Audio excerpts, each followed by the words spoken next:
Okay, welcome everyone to our class in understanding Hashem's Torah and his Talmud. One of the first things that my Rebbe did when I came to the yeshiva, not only for me, for everybody, is he drew the stick figure chart where there was Hashem, the word Hashem, and then there was the Torah, and then there was us sitting around the Torah. And he explained to us that the means to get close to Hashem is the Torah. And he used a formula which he called the thought formula. When we communicate, verbal communication is only given to man at the level that we have it.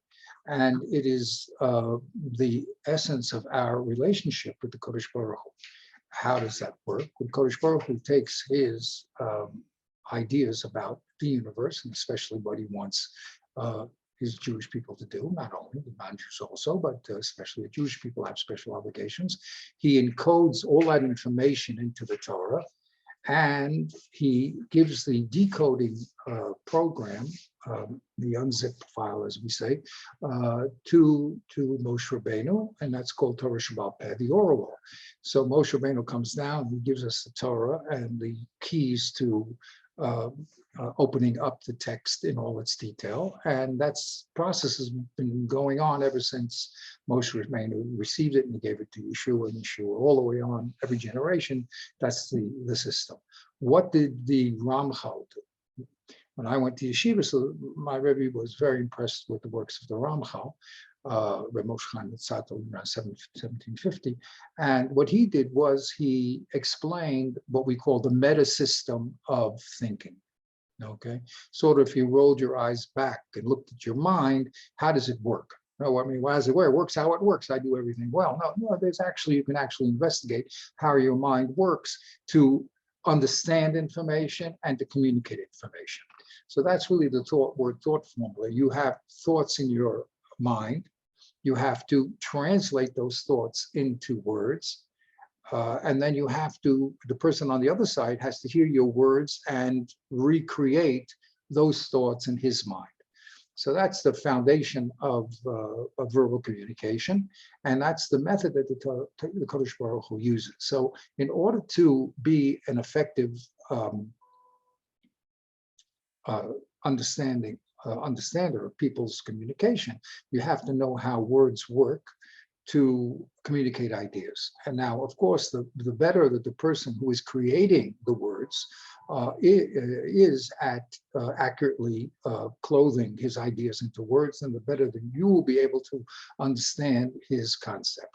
So the Kodesh Baruch Hu gives us the Torah and Torah Shabbat Peh. Moshe Rabbeinu says, here it is, Klal Yisrael. We have the Torah and the Torah Shabbat Peh. Put the two things together, and you'll understand exactly what the Kodesh Baruch Hu wants you to do. Now, this system is going on. It's the biggest system and the longest system throughout history. It's an eternal system. It's been going on for 3,200 years, and every year and every generation, so people have been sitting and learning the Torah and the Torah Shabbat Peh. Comes along the Ramchal and he says, look, I want to help you out. I'm going to show you the meta system of the Torah Shabbat Peh. So I'm not going to get too involved in the book. I just did it to now that we've learned together, I don't have to worry too much about shocking you. But here's his book called the Book of Logic, and he divides it into various sections, which you can pursue at your own time. Otherwise, we would have the time and I would go through the book. I did on my site, learntalmud.org. I have all the whole books, all the Ramchal books there with in shiurim. And so anyone that wants to spend the time, of course, could go through it. It's well worth it. However, it does take time. No one says no. You know, things that are acquired easily don't really produce that much, and things that are required, if you have the right tools, and you can acquire things more rapidly in a small amount of time, then you've done well for yourself. And the Ramchal said, look, I'm going to give you the tools of thinking, and I want you to learn them. And that's only, it's a very short book, and just learn the principles and apply them, and then you'll be able to start understanding and communicating accurately. So that's what he did. Now we're going to concentrate on our piece of Torah on the idea of cause. This is he writes a chapter on cause and effect. And again, I'm just going to give you an introduction because I really want to work from the text outward. Once we understand the text and then we understand how the text can communicate its ideas, we'll be able to put the two things together. But I just wanted to give you a quick idea of what it means to look at a meta system of thinking. Okay, so one of the common things that we always talk about is cause and effect. Whenever you have to do anything, right? So you have to line up to get the right effect that you want. You have to know what's your goal, and then in order to get the goal, you're going to have to do certain activities to produce that goal. Now, by the way, this GPT chat, that's exactly what it does. It tells you to define a goal, and then it will create a series of processes to reach that goal. And we'll go out throughout the whole internet and search for the best way to do that, and then it'll bring you a paper on how to produce that. So that's quite amazing. But of course, you have to know something very seriously. The Chofetz Chaim of the last generation, great tzaddik, the Chofetz Chaim, who most of the halacha, everybody follows his Mishnah Berurah. He said a statement: if a monkey put on tefillin, would it be a mitzvah? I updated the statement by saying the only thing smart nowadays is the smartphone, which means it's not good enough to externally experience. Have external experiences. You yourself have to change yourself internally. So any Torah that you learn, you are changing your spiritual essence. If you let the machine do it, nothing has changed. Okay, as I said, the machine may have gotten smarter, doubt it, but it did its processes, but it has nothing to do with you. So the important thing to realize is that we, you and I, have to throw ourselves into the Torah and to learn it. So it comes along the Ramchal, says, look, one of the basic ways that the mind works is with cause and result. And I'm going to tell you the basic formats of cause and result. So in causes, you have what he calls the external cause and the internal causes. For instance, in the example, you want to make a clay pot, right? So the internal cause of that clay pot is its material and its form, right? You get the clay and you're going to have to shape it into the form. But the person who works on that clay is called the external actor, okay? He's going to take that clay, he's external to the clay, and he's going to shape that clay into the form, its final form, okay? Now, when it comes to actors, you have whenever you're an actor, no matter what you're doing, I don't mean on stage, when you're acting to do a purpose, you always have a cause and you have your goals, okay? Your final goals, okay? And when you do your causes, you have primary causes and secondary causes, and then you could also work together with people or by yourself. So that's just a very, very rough outline of a topic. And you'll see why there's Hashem while I just introduced it. Because when we get involved in learning this piece of Torah, we're going to have to start defining who is doing the action, what does the action require, and whether he has fulfilled that action, the required action. Okay, so now we're going to go into our wonderful little, oops, that's the wrong one, I'm sorry. We're going to go into our, I sent this to everyone on WhatsApp. I'm sure it's a flood of information, but don't worry about it. We're going to do it very slowly. Okay, so the last time we met, we studied this Mishnah, and today we are going to study one line of this Mishnah in the Gemara. Okay, the way that the Gemara goes line by line or subject matter by subject matter, and then it investigates all the parameters, you know. So first I tell you about a tree, and then I have to say, well, that would be the Mishnah, and then I have to tell you about a tree, and more I tell you, well, you have branches and you have a trunk, and in the branches you have leaves, and leaves you have square, deciduous, and whatever, and we keep breaking things down. So the basic text in the Mishnah says a statement which is very hard to understand, but Baruch Hashem, we'll read it and we'll understand the best we can. We'll understand why it's hard to understand. Okay, first statement, what we did last week is Kol shechafti b'shmirasa. Everything that I am obligated, chafti, b'shmiraso, to guard, hiksharti es nisko, I have prepared that damage. Okay, so normally if let's say I have an animal, okay, or an animal, so if it does damage, what does that have to do with me? If I do damage directly, okay, I did damage, but if my animal does the damage, what does that have to do with me? My animal did it. The answer is I am obligated to protect others from being hurt from that animal. So I have an obligation to the animal. And that's called, I am the shomer. Okay. By the way, very common, Chazal tell us that we have two shomerim on our mouth, two lips, two guards. Okay. So the reason why we have two lips is in order to protect people from getting damaged. Now we have, someone said a few weeks ago to me, you know, we have 2 ears and one mouth. Why do we have 2 ears and one mouth? So that you should listen twice as much as you talk. Okay. Anyway, those are good advice. But right now, because we have so much information in such a short amount of time, I'm going to be talking quite a lot. But okay, let's first listen to what the Mishnah says.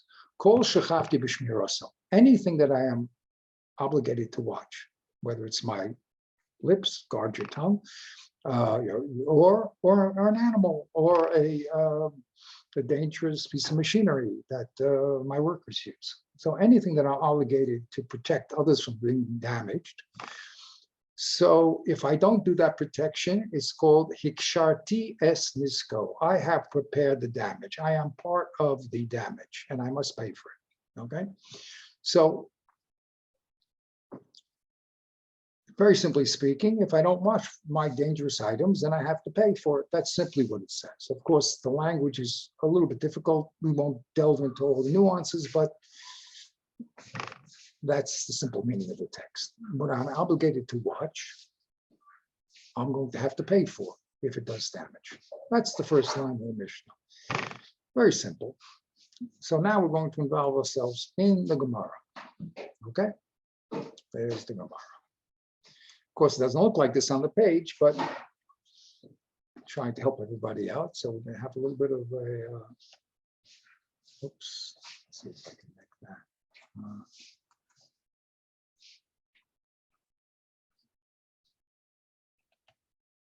Just trying to make things a little bigger for everyone. Let's see if I can, no, but not working. View, and let's go.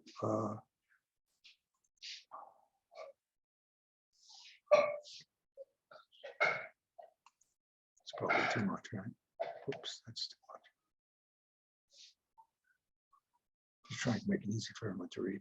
Okay. Oh, I guess there's no middle point. All right, doesn't matter. Okay, let's go here. All right.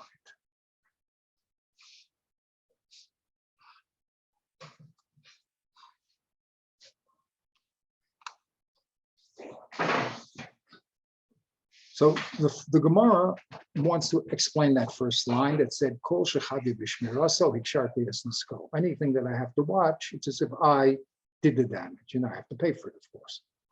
So the Gemara wants to question what exactly this statement means. Ketzad. Ketzad means, well, how do we understand this statement? So it says the following. This is what that statement means. If anyone could put what the Gemara says it means into the statement, I will give them a great amount of appreciation. But this is what the Gemara says. Ketzad, how? Shor ubur. A person has an ox. or a pit. Very nice. It's his own ox, and it's a pit that he dug. What does he do? Shemosran, he hands the obligation of this pit, to watch this pitch, to a person who is either a cherish, he's deaf, he's a shoter, he's an imbecile, or he's katan, he is a minor. Now, all these three people are not capable of watching things. When you're an adult, you have abilities to protect other people from being damaged, but these people are not capable of doing that. They're very irresponsible. We're talking about a person who can't hear from and has never had knowledge to understand things clearly, or a person who is mentally ill, or shelter, or a child. Okay, so we'll just, for our sakes and purpose, for our purposes, I'm just going to shorthand it to a child just to make it easier. But all three people are in the same category. They don't have what's called das. Das means they don't have the ability to do proper guarding. Okay, so now you had the shore and the boar. Very good. And you handed it over to these, one of these three people, let's say to the child. And Vehiziku, of course, they were negligent and it did damage. The law is chayev l'shalom. Since you handed it over to these people who were incapable of doing proper guarding, if it does do damage, you have to pay. Then it says, Masha'ain kain be'esh. This is not true of fire, which means just make a substitution. Instead of the word shore and boar, the ox, let's put in fire in. A fire that you would hand over to a chereshat v'kadon, child, and these other two people. There, if it did damage, it would not have that law. Okay, that's what it's saying.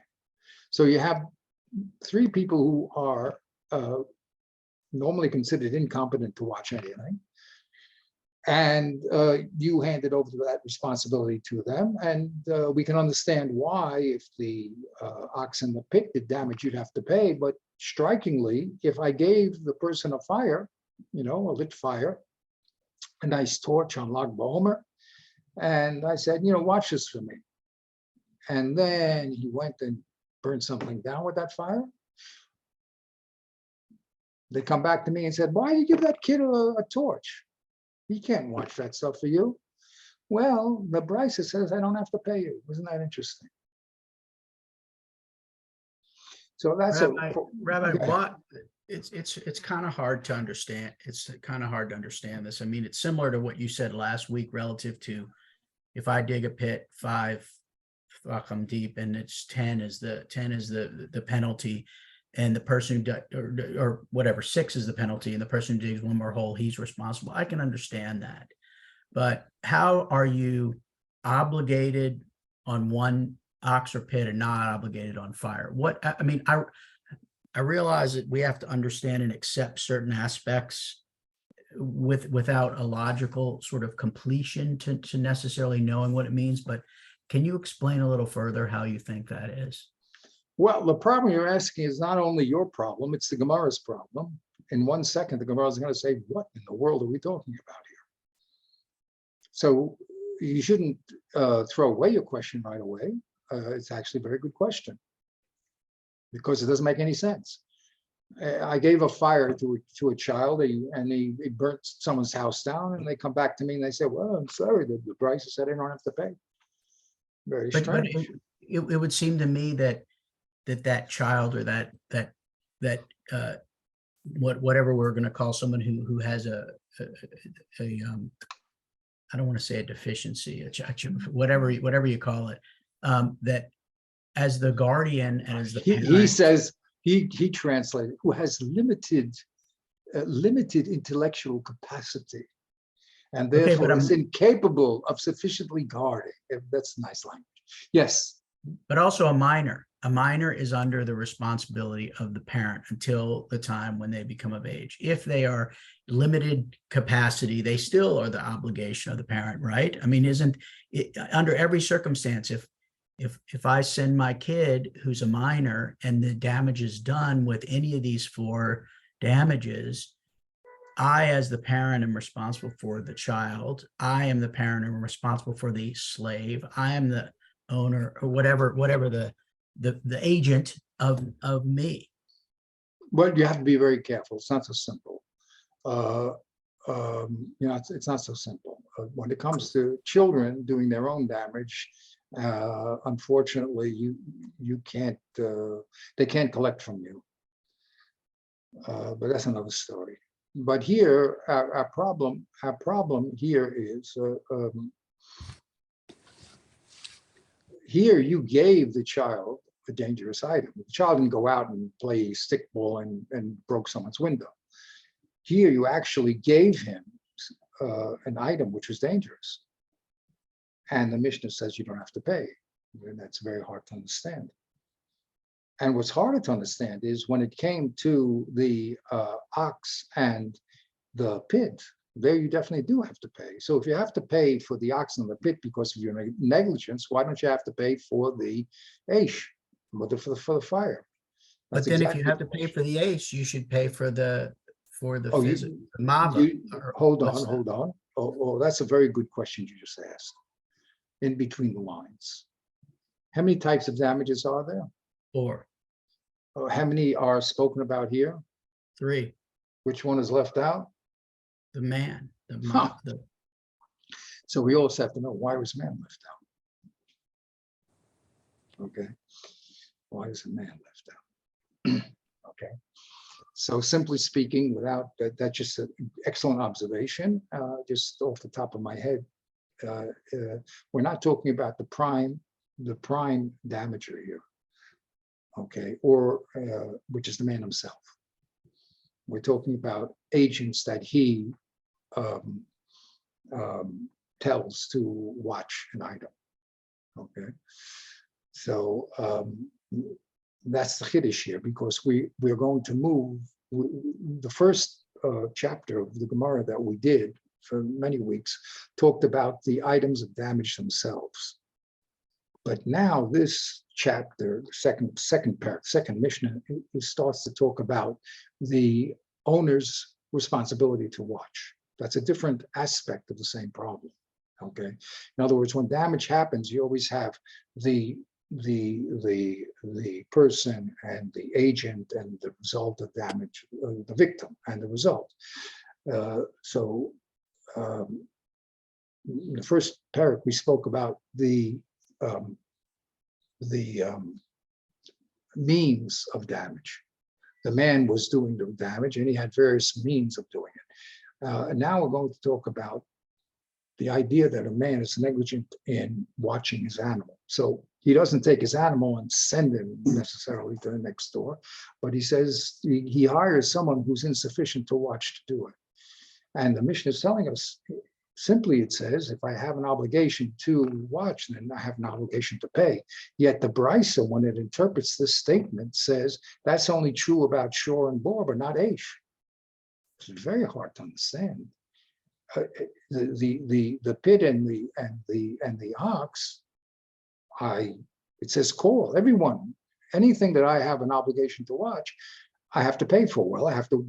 That's why the shore and the bore I do have to pay for. How come all of a sudden when it comes to aish, which is one of the Arba Avos, I don't have to pay for it? And man, I said, was just, let's leave man out of the discussion here. It's a good question. I just said that he's the prime actor. So of course you have to pay. But here we're talking about secondary agents that he puts in place of himself, okay? So we're not talking about the man himself. We're talking about the other type of damages, which could be, you can't hand yourself over to someone else to watch, okay? So here we're talking about the shore and the bore, and the tremendous chiddush of this Mishnah, if anyone could explain it, it'd be wonderful, is why if I hand over a fire to a minor, all of a sudden I do not have to pay. I should also mention there's something called Could be that Hashem will punish the person for doing such a thing. Okay, he'll lose some money in business, or in the next world he'll get a little hot bath in Gehenna. But as far as the bait thing, which is extracts money, I don't have to pay. Yes, So two things. One is One is, why aren't we using, if we're using deaf, why aren't we using blind? And the second question is if I hand a gun over to a minor, then the damager is man, but the guardian is a child, and the damage is damage, and the owner would seem to have to pay. Because in the way that the ox or the pit are sort of more control, I don't know. I don't understand the fire part of it being exempt, but the question of A, blind, and second, a minor with a gun. Okay, so now what you're talking about now is we're filling out our spreadsheet. Okay, I always talk about the spreadsheets. So we have to talk about all the possible damagers and how they fit into these categories. Okay, so we'll put that on the side. That's work. But here, the message, again, what's the message of this Mishnah? The message here is talking about an agent of guarding, you see, and it doesn't make any sense that if you handed over a fire to an incapable agent to watch, that you'd be butter. So that's the mystery here, okay? So let's just concentrate on that. Now, what I did here, because I'm the chart man, you know, they used to call me the mad professor, but now they call me the chart man. Other people call me the Skype Rebbe or the Zoomer Rebbe, but whatever it is, whatever it is, we do everything we can to transmit the Torah. Okay.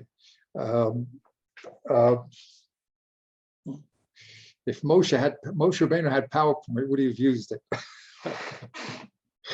Okay, we'll end it. That question.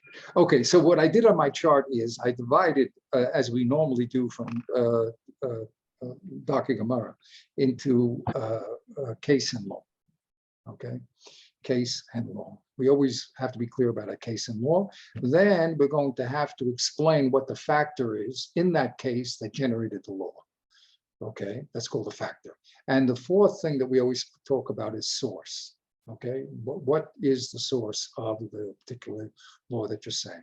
Okay, so the source here, this source is a source in the Mishnah, and it's being explained. That Mishnah is explained by the Brisa. That's the source. Very good. The case is a case of the deaf, insane, and the child, who are guardians. They've been handed over the job of guarding the objects. Okay, and the items that were handed over is an ox in a pit or a fire, and the result that happened was that damage happened in both cases. Okay, what's unusual here, we said, is that in when you hand over the ox in the pit, there the owner has to pay, but very surprisingly, if he handed over the fire, he's exempt. Okay, so that's in a chart form our problem. We cannot figure out why the person who handed over fire to a child, and it did damage, they come and they say, your child burnt my barn down. Well, I'm sorry, the Brisa says I don't have to pay. All right, so we're gonna have to figure that one out. But Baruch Hashem, we have help. And the help is going to come in the next statement of the Gemara. So let's go over there. We'll welcome Barry in. Hello, Barry. Good morning, Rabbi. Sorry I'm late. No problem. We have recordings, so you can always catch up. Okay. Okay, so we have a simple case in law here. Not so simple, not so simple at all, but it's a case of handing over an ox and a pit to a deaf or insane or a child. And of course, these people don't guard properly, and the item, the ox in the pit, does damage. The law here in our chart is the owner has to pay. Surprisingly, the Brisa says if you handed over a fire to the same three people and it did damage, the owner is exempt. Can't figure this one out. So Baruch Hashem, the people in the base of Midrash 2,000 years ago gave us a explanation, or at least explained the problem so that we can begin to analyze the problem. Explanation. Okay, so we'll go to the next chart. Now, the way it is of a Jew, of course, is to always ask a question. You ask him a question, and he always asks you a question back. I don't know if you ever had those Jewish friends, but those are the type of Jews that I hang out with. Answer my question. Oh, I have another question to ask him before I answer the question. Okay, so the Gemara says, wait a minute. Let's now analyze the Brisa. Okay, the Gemara is now going to analyze the Brisa. Okay, because it says, wait a minute, contradiction. One ox, pit you pay, and fire not. So it says, B'maya skina. Well, what case actually of ox, pit, and fire is the Mishnah talking about? Okay, well, we're going to have two possibilities. This is our famous dilemma, and both of them are going to fail. But we have to spell them out. Ilema, if you will say, the Bryce is talking about an ox that's tied up and a pit that is covered. That's what was handed over to these people. And then, since we have an equation here, because the Bryce has said what's true of the pit and the ox is not true of the fire. So the fire has to be a similar situation. It has to be not a fire, but what's called a gechelis, an ember. Okay, why would that be a similar situation? Because if you handed over a child a tied up ox or a covered up boar, so if the child wasn't there, everything would be hanky dory, everything would be wonderful, right? There wouldn't be damage because the ox is tied up. Or when I watch my ox by tying them up, and if it breaks loose or something by its own, or a hurricane comes and rips out the tree that he's attached to, and he goes flying around damaging people, so I don't have to pay because I did my obligation to watch. Okay, so if I handed him over a shore that was an ox tied up and a pit that was covered, and the din is I would be chayav. The similar case would be not a fire, but a case of a ember. An ember is something that is considered watch. If I left the ember alone, then it would go out, right? That's how embers work. We're not talking about a flaming fire, but you have an ember. Embers die out. That's what they do. So if that's the case we're talking about, the Gemara says, "My shana hacha, my shana hacha." We don't understand why one of these two cases makes sense. Okay, so which one of these two cases would make sense if we were talking about a tied up ox and an aish, that means a fire that was an ember? Which one of the two cases would make sense? Anyone know?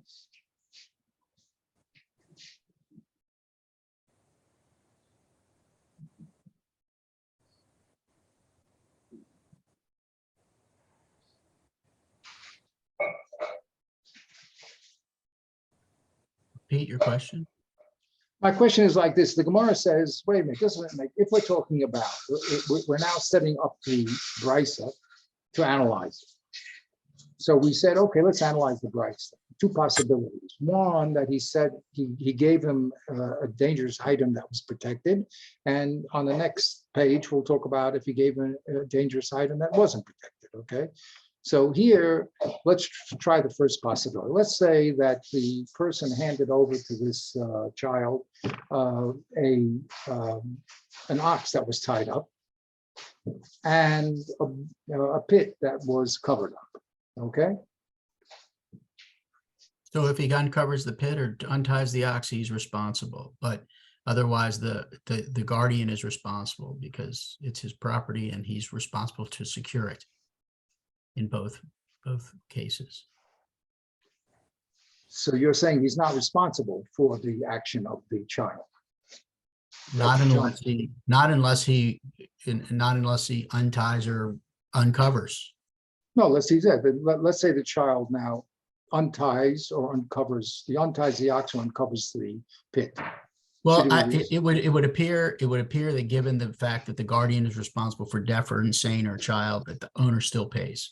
We're under in either scenario. Okay. So bad watching. Because the child, where there's, it's an act of omission. I don't know if that's the right word, but he left the child someone that can do damage, that is not, has the wherewithal to, instead of doing active watching, he's not supposed to watch, but he can cause damage. He's a damaging agent, the child. Okay, so the child is going to take something that was not damaged, not damageable, and make it a damaging agent, right? Right. He'll untie the ox, or he'll uncover the pit because he's having fun. Right. You know, let him have some fun. You know? And he'll play with the fire. But that, So if that's true, how come if he does the same thing with the fire, he has a coal over there, right?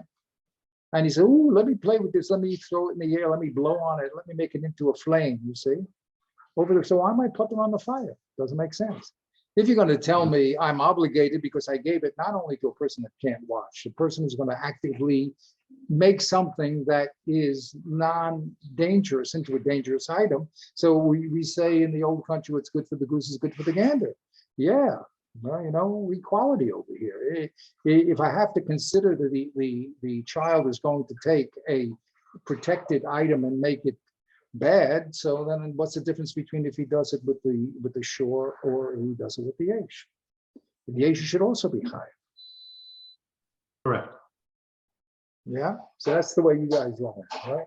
You're saying, look, That's if- consistent. if- That's if- consistent. Oh, okay. Now, in my little logic introduction I gave you, which was super fast, but the point is the child here is not, what you're saying is we're not making the owner obligated because the child did not watch properly. We're making the owner obligated because the child could take this innocuous item and make it into a dangerous item. In other words, your gun example, Rahman, give the kid a gun, right? So no one came and stole the gun. No one took the gun from him. Okay, so he did good job of schmear as far as other people doing it. But you know what he did? He took the gun. He started shooting birds in the air. What I don't want to say anything else, but he started shooting the gun off. You know what I mean? Damaging people's property. You know, with the bullets. You know. So of course you're fired, right? Because you took something, even though you gave him the gun, and it was cocked, let's say, you know, I mean, it was with the safety position, but he can destroy he knows how to open that mechanism, and therefore you're hired. You know, this is a big problem with medicines. You know, I have this. I need to put some iodine on a little cut I had. I think iodine, right? So you have to put this top on. I couldn't open up the top. I must be a child. Okay, they make it special. You have to press down and you have to turn, you know, because they're afraid that, well, this is an innocuous bottle. But if a kid loves to play with things and starts taking, let me, you know, take a drink of this stuff. Sounds good. But hurt himself. So you're saying, look, when it comes to the tied up box, I have to be responsible that the kid will take something that is watched and make it into a dangerous item. So he's going to, it's not that he's not going to be a good watcher. It's that he's going to take what is protected and make it into a dangerous item. That's what you're saying. You hear the distinction? We thought you're doing it because you wanted someone to watch this stuff. But it seems that you're chayav only because, not because he can't watch it, but because he's going to change that item from a passive item to an active damager. But let's look at the fire then, right? In the case of the gecheles, which is a piece of coal, right? He also can start playing with and blowing it and turning it into a flame and then running around and burning things down with it. So how could you be potter? So that's what the Gemara asks. Doesn't make sense. So I made my chart again. Okay, here's my chart. Case. We have the damage, the guardian, and the result, and the law. So in this case, we want to make a distinction between the two cases. We say, well, wait a minute. If we look at the first case, we say, well, what's the problem here? This is called, by the way, in our logic, like, I'm not going to spend the time looking in the charts with you, but eventually we're going to have to learn all those things. This is called a siba mafsedis. A siba mafsedis means that he destroys something that existed. Okay, so for instance, you get when a person gets married, it's called a siba moreris. Oh, his wife is so beautiful. That inspires him to get married. That's called the cause. That why did you get married? Because my wife was so beautiful. Okay, so now after the marriage, we have to have what's called the siba mikayemes. But why are you staying married? There's a lot of beautiful women around. Because she's so interesting and intelligent and faithful, and that's what keeps the marriage going. Unfortunately, the person likes to speak lashon hara and he doesn't give proper appreciation. That's called a siba mafsedis. He destroys the marriage. So there's a siba moreris that arouses him to get married.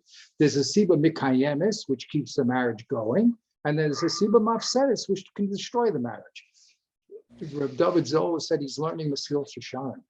And I told him, if you learn this book that the Ramchal wrote on logic, you will understand the meta structure of how he created these books. That's unbelievable. And he talks about in every one of the levels of attainment, what it is, how should you acquire it, and how should you keep it, and how should you make sure that you don't destroy it. That's his system. And he tells you that in the meta system in these books, Sefer Dayan. So over here, the child is a siba mafsedis. You gave him something that was guarded. It was innocuous at the time, but he is called the reason that the guarding was destroyed. He took a protected item, turned it into a dangerous item. Well, if that's true, then why are you putter with the ember? It's true, the ember only has the potential to be a fire, but right now it's going to go out. And you gave it to the child, and he also should blow on it. Okay, and therefore, of course, it's a fire. And all of a sudden, you say, "Well, no, he's not going to do that." Okay. Are you saying? I appreciate the detail, but I need to get the specific understanding first. Very so good. are you saying that if the child, so at this point, covered and tied pit with the child as a guardian, the damage the owner pays, unless the child unties or creates a siba. No. That's a cause. That's a cause. I'm sorry. Sometimes I write things so briefly that it makes a lot of sense to me, but not. Wait, I don't understand. Does it negate the protection? Does it negate? He negates the protection, and because the child. Because the child unties it. What do you mean he negates it? Is he responsible then? The owner is still responsible? No, the law is that the owner has to pay. The law is that the owner pays. Okay. But the owner is going to pay either way.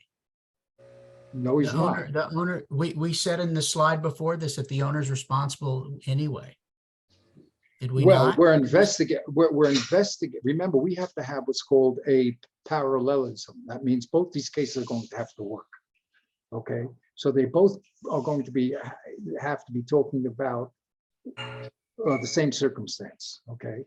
So the circumstance is, just to clarify, the circumstance is that the deaf, insane, or child person has now caused something to happen that's different than the original case, which just basically laid it out.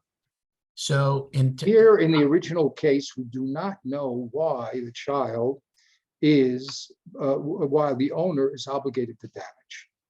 We don't have that information. So page 1 is that it's covered or tethered. But if the child covers, let's be very clear. Page 1 just tells us what the text says. The text says that if you handed over this item to a child, you have to pay. That means the ox of the pit. That's all page 1 says. Nothing more. Everything is shorthand here. Everything is equals MC squared. It just tells you if you hand over an ox of pit to a deaf insane child, you have to pay. That's all it says. If you hand over fire, you don't. And if you hand over fire, you don't have to. That's all the text says. Nothing more. Stop. Period. Now we're trying to understand what the text is talking about because it doesn't make any sense. You should either have to pay on both cases or not pay, but we don't understand what the text is on, under what circumstances are we talking about? So we're now going to investigate two different possibilities. We're going to investigate that we're talking about for instance, the ox was tied up and he untied it, or the ox was not tied. Those are the two things we're going to investigate and see if we can get these two opposite laws to work together. Are you with me? What we're doing? The text only says this. That's all the text says. But I'm between Or this. doesn't- what? I'm between step 1 and step 4, and I don't understand. I can't reconcile, and I don't know how we're going to reconcile in 10 minutes. The ember has unlimited potential. Unlimited potential, whereas the others have a fixed. You either, if he's tethered, you undo the tethering, or you undo the cover of the pit. But with fire, you have a lot of potentials. It could just stay there and on its own become a fire, or the child could play with it and cause it to be fire. There's too many potentials with a fire. So Right, but it seems to me that the person who lights the fire is responsible to manage it with rocks around it or something, like we do in the regular world. You know, if you start a fire, you're obligated to put it out, or you're responsible for it, and but you're look who you're responsible for dealing damages. with. You're dealing with a child. Yeah, but So the fire you're responsible. On the flip side, the fire will dissipate, whereas the ox, Right, that could be that. You're right. That's another option. Yeah, that it has multiple potentials. right. But negative and positive. Right. So that I think that may be a key. Versus an ox in the pit, once it's open, its potential is to damage, whereas a fire can potentially damage or potentially go out and not be a damager. Okay. So we have to go slow. No, we have to go slowly into the situation. Okay, it's not as, because unfortunately some people have had some extra credit classes and are jumping to the end before we investigate at the beginning. So no problem. I'm glad that you're alive. I mean, we're involved. But okay, let's try to get My this. camera, it's just my camera that's not working. Oh, it doesn't matter. Okay, you know, I'm not a racist. Black is beautiful. I love it. Okay. You know, I'm totally inclusive, whether you have color, black and white, whatever, no picture at all. Anyway, here we go. We have a simple text. It has two laws, and we're saying the two laws are opposite. In the first law of the ox in the pit, the owner is chayav, the obligated, and the second law of the fire, he's exempt. That's what the text says. Comes along the Gemara and says, well, let's investigate the circumstances of this text. Okay, the two circumstances. Either we're talking about this pit and fire were covered properly at the time that you gave it to the child, or they were uncovered at the time you gave it to the child. Make up your mind. Those are the two possibilities. Either the pit, the ox, and the fire were protected, and then you had the child there, or no, it was an open fire in an open pit, and you put the child there as a guard. Those are the two possibilities that the Gemara is going to entertain. Okay, either both these items were in a state of being protected because they were covered or tied up, or these items were in a state of non-protection, meaning it was uncovered or untied or a flaming fire. That's what the Gemara is going to investigate. And it's going to say, no matter which way we look at it, we won't be able to get a split halacha, a split law. It won't make any sense. But let's go through it here, okay? Because if indeed both these items were covered, meaning the ox was tied up, the pit was covered, and the ember, the fire was not a real burning, it was just an embers going out. So you don't have to watch a fire that's going out, right? All those campers, you know that if it's an ember, as long as there's no wind, a strong wind or something like that, but it's going to go out. So it's considered watched, okay? You know, it's no problem. Okay, so if that's the case, we can't understand why the child makes you the owner of the ox obligated, and yet the ember not. Why? Because what are you going to tell me? You're going to tell me, well, you just told me the reason why I'm going to be obligated if this tied up ox does damage, it's because the child is going to untie it. So what I did here by this word negative protection is my translation of Sibum status. That's why I tried to give you a super quick, I mean, of course, no one's going to really understand it that well, but Sibum status means that the child will destroy the garden, okay?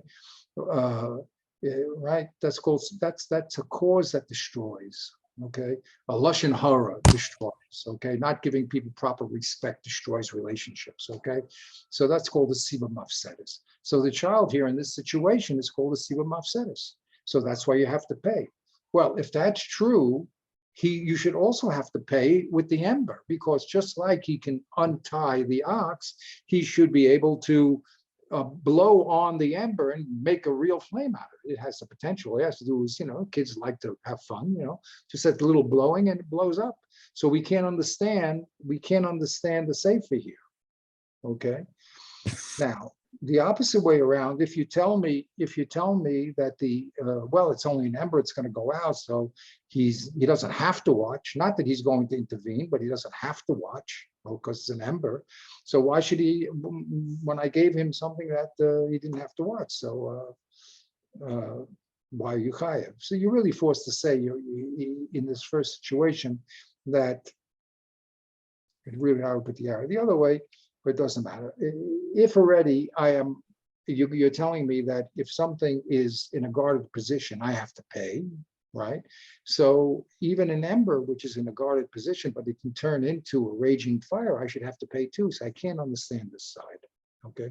Now we'll look at the second side, okay? The second side is like this, okay? So let's say the second side is that everything is in a dangerous position, meaning when you gave him the ox to watch, the little child, it was untied. And when you gave him the pit, it was uncovered. Okay, fine. What would be an analogous case? That means you gave him the fire, that was the flame. Okay, so let's see if we can justify the two cases.